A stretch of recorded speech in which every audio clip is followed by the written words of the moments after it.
Hello, this is a prepaid collect call from Charlie. an incarcerated individual at the Leon County Jail. This call is not private. It will be recorded and may be monitored.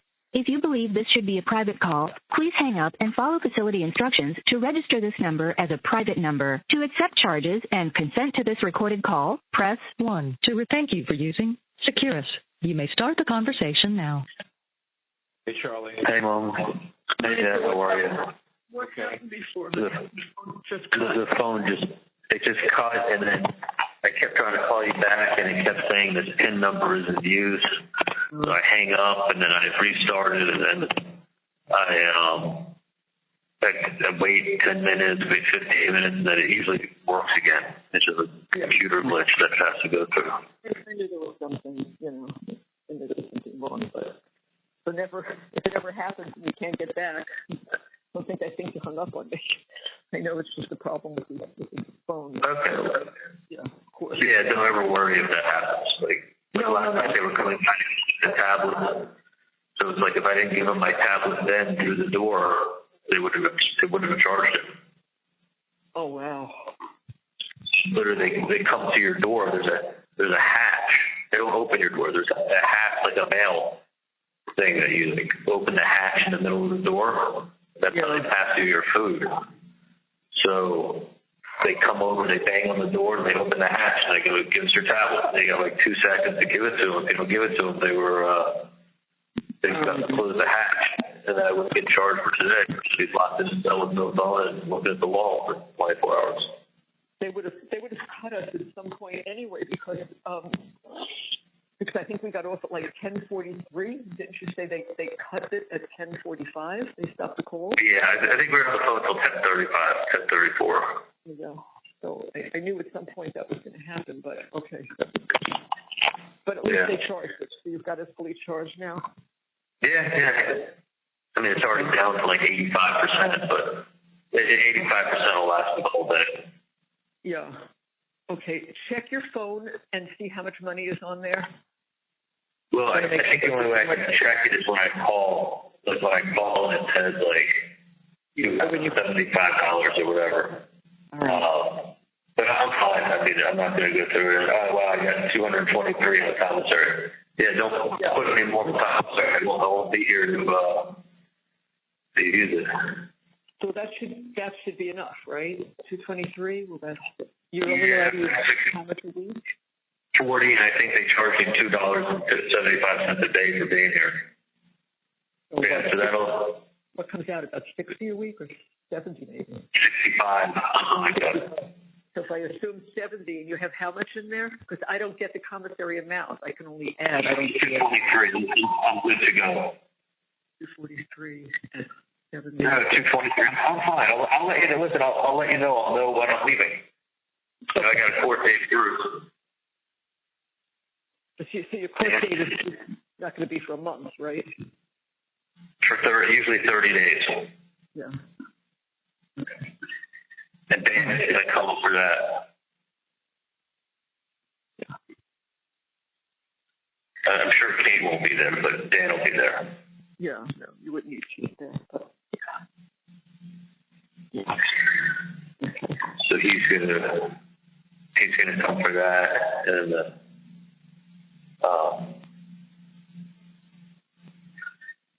then I'll probably be sent. Usually the buses leave, I think Tuesday or Thursday, so depending on what day that falls on. I may be sent the next day, or I may be sent the following day. Yeah. They leave at 2 in the morning. And where do you go from there? You said you go to a general place first, not directly to where you go. Everybody is bringing it to intake, which is example. I'm not. You broke up. Intake, which is where, honey? It's called Washington, is what they call it. Oh, okay. I think that's the area. You don't know which part of the state or anything, right? Oh, I'm sure it's like an hour and a half. Can you hear me okay? Yeah. Can you hear me okay? I do. It's a little bit fussy. I don't know if you said Tallahassee. I didn't hear what you said. No, is that better? Oh, much better. Yeah. Now I can hear. I think it's around an hour and a half, 2 hours later. And they have you shackled up to the bus. And they move you at like 2 in the morning. And they bring you there. And they do the whole big process with you. So that's, and you stay there for a little while or what? Charlie? They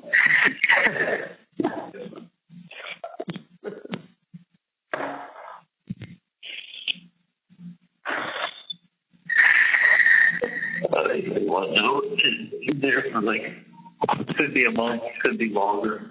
And then they get you sorted out to where you're going to go.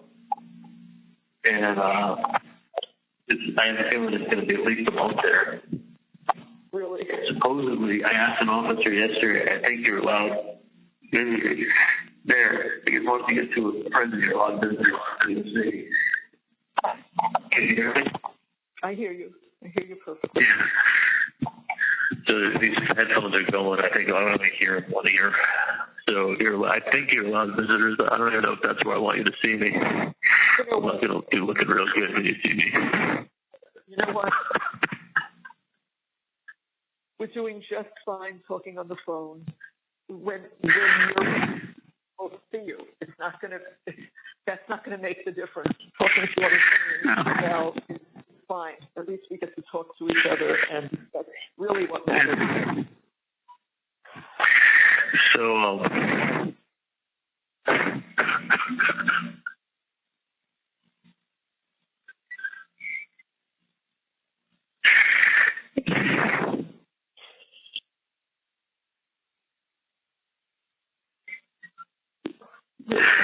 We'll always be able to talk to you, Charlie. We will always be able to talk to you at any time. Anytime, Charlie. Anytime. Anytime you call. I wish we could call you, but we can't. We have to just wait. So. They're gonna take the intake. They go over all the like rules to teach you about prison. Like you have to have your bed made with like hospital corners, and like you have to have a 6-inch collar to your bed every single day. Like it's run like boot camp. So your bed has to be made with a folded over 6-inch collar. And there's like someone told me there's like a line spray painted into the bed so they can measure if it's a 6-inch collar, not a 5-inch collar.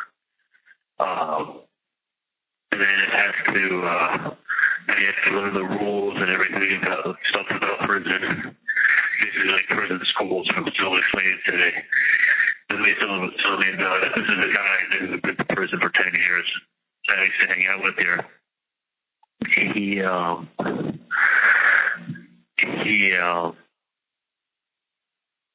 what do you call it? And so he said that then you're there for about a month, and then they ship you off to whatever camp you're going to. And I was talking to a guard here last night, and they left me out for 10 minutes to take a shower.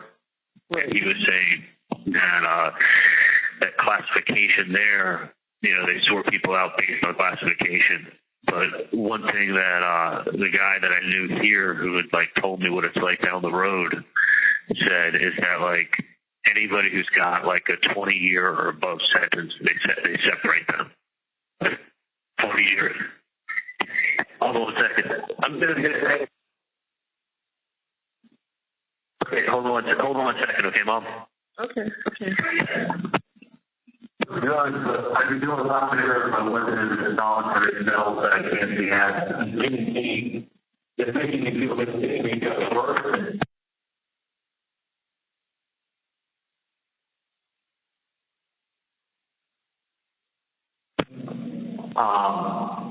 But I'm doing fine. But being in this claustrophobic environment, not being able to see outside my window, not being around my friends that I was in body heat, that's making me toll on people than anything. There's one wall with shit. Hold on, I'm trying. Yeah. You understand what I'm saying? Of course. greatly appreciate it. You're talking about putting me back into E2. It would help if you cared about me. It would help me out a lot. No, not at all. I just want to get back to E2 and be able to move around and get out of the cell. I feel like I'm being punished right now for nothing. I don't think it's really fair. If you could do anything to help me get back to where I was, I'd be greatly appreciative. It's not good for my mental health. No idea what time?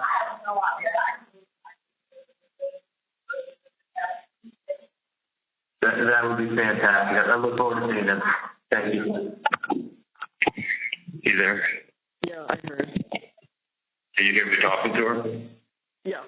Yeah, first I thought you were talking to me, and I realized you were talking to someone else. So, yeah, I heard what you said. I had phone on my cord for my phone. Did you hear the whole conversation or none of it? I believe so. When you answered that. Yeah, sure. I did. Yeah, I was trying to tell her, like, I'm fine, but this is not good for my mental health. Right. Oh, my God. It's just crazy, Mom. I mean, like, I look at where I was in 2013, dating Junko, her wanting me to move into the continuum with her, and I look at myself now, and I just, like, I can't even, like... You can't. Don't even go there. It's not good to go there. It's not. Yeah, it just seems like a destiny from a former life, from a different time, from a different person, had a different life. I just got a text on the phone because we have I don't know where the heck it's from, but there's a leak in the refrigerator that's kind of flooding the floor. And so they told us to be up at 8:20, and he just texted me. He's leaving the office to come up. So give me an hour or so with this guy so hopefully they can figure, an hour and a half, they could figure out what's going on here. And I will text Dan, or call him rather, after 10, just to see what's happening. And that way, if you call him, you can just say, has he made any calls or whatever? I don't know, but just. Can Dad talk to the guy? Can you talk to me a little bit more? Yeah, I can talk to you more. Can you talk to this guy for a little bit? Sure. Yeah. The guy with the flood. Okay, so let me go in the other room because I'm not even properly dressed. So. If he needs to send that more, let me know, honey. Okay. Dad's gonna handle it.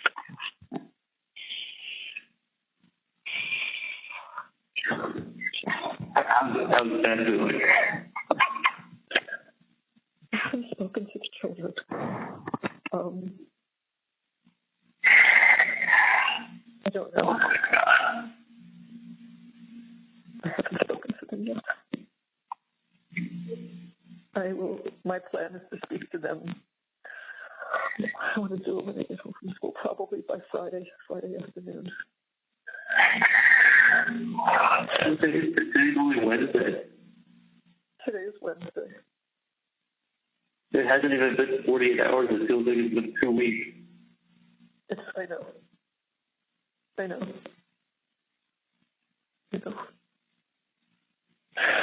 I literally have been locked in the box since I got back. Since I got back to the jail. I have to talk to Dan.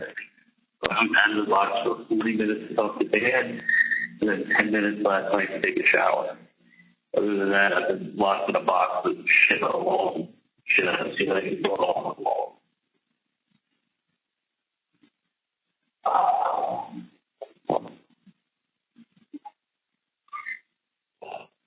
And then there's no help when he comes, and she's like, how are you doing? I want to close it. There's shit on the ceiling, there's blood on the walls, there's shit on the floor, and I've been locked in a box for 2 days. I've been telling people do the crime I didn't do. I got fucking lied to, but everyone's telling me, oh, you're going to get a fair trial, we're going to see everyone. They get a TV trial and it's closed. Shane, like, oh, we say that. They say that. No, they're saying. So what are you saying? Like, they put together a fucking TV show,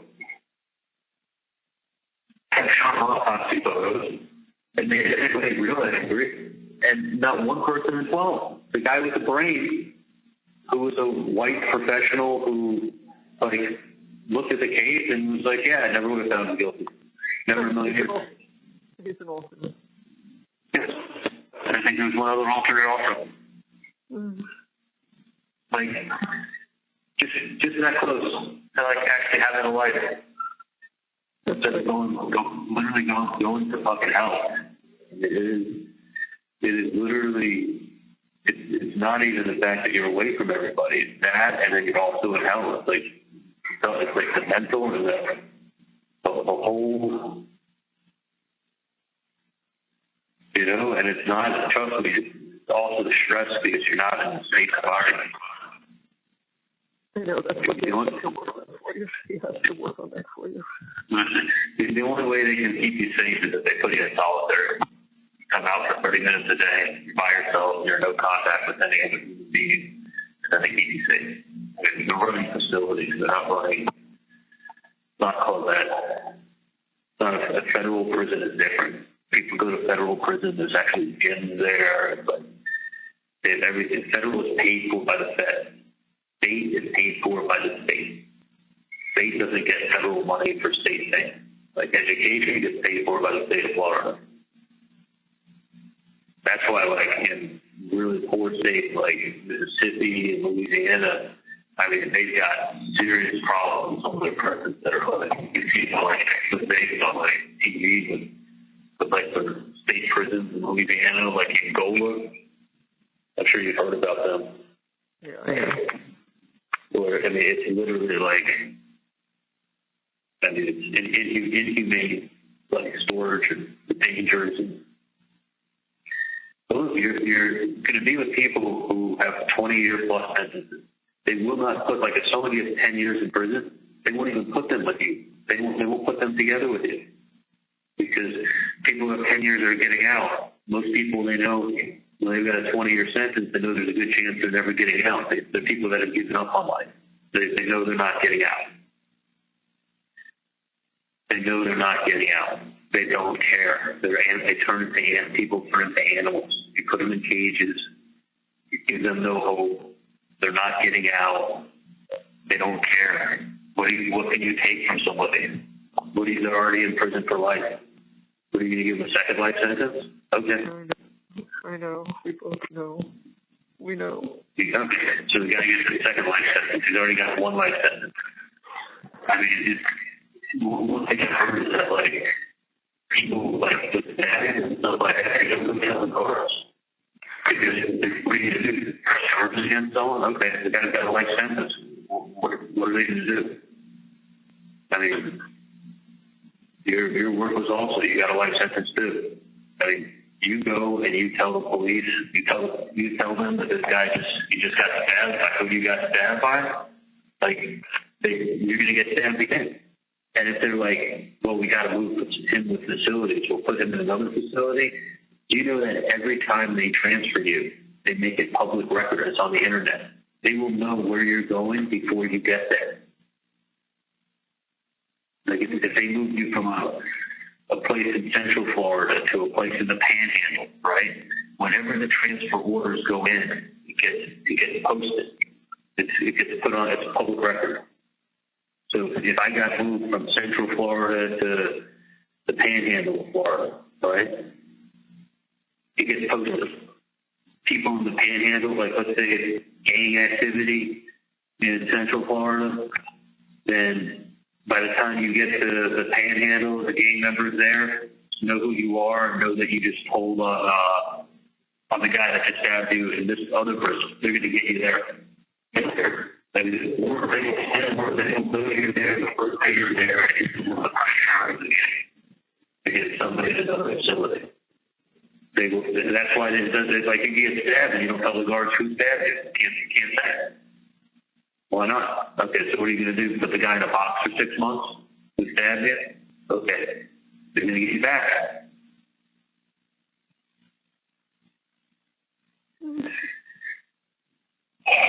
That's the one thing I've heard is that with prison, supposedly you get more freedom to move around, but I've heard it's much more violent.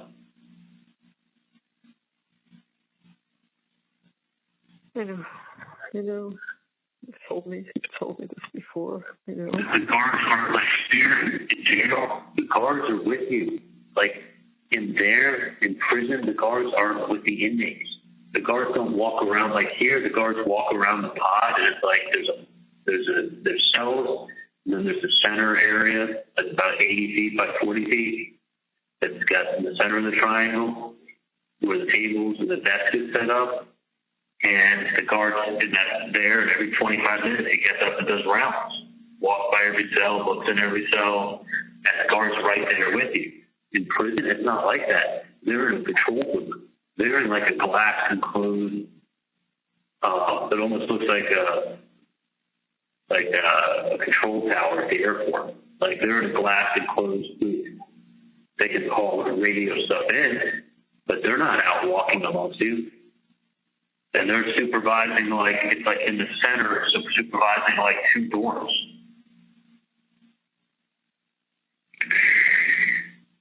I mean, it's going to be, hope to God. I mean, there's no way they can not look at me and say he doesn't need protective management. Yeah.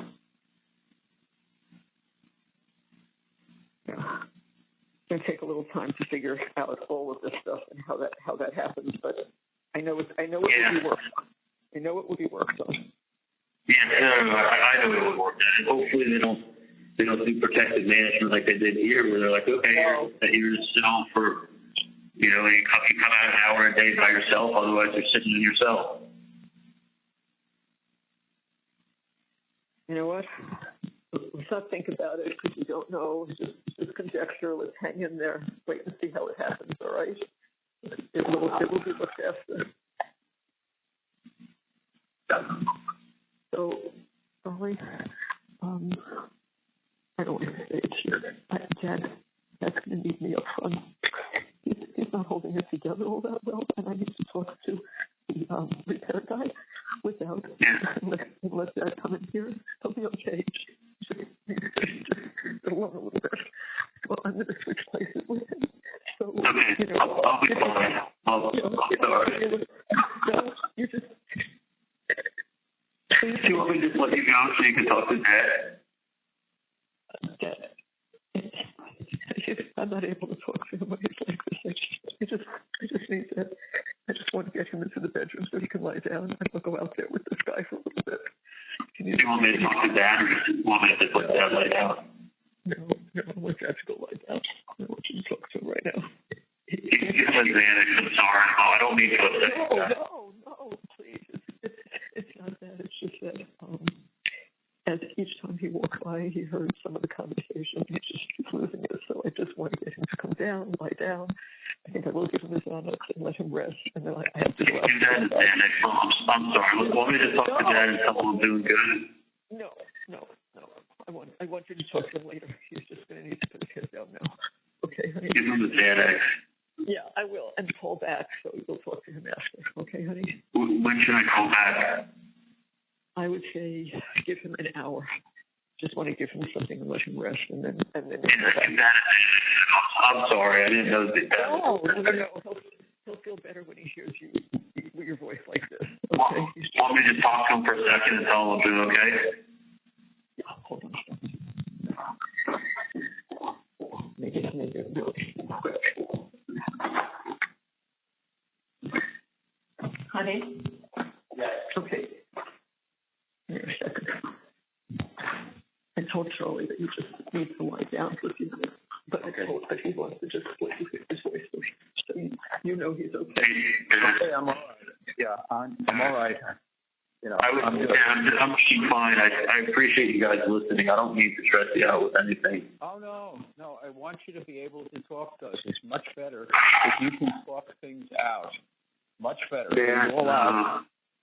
It is, please. I'm going to be fine.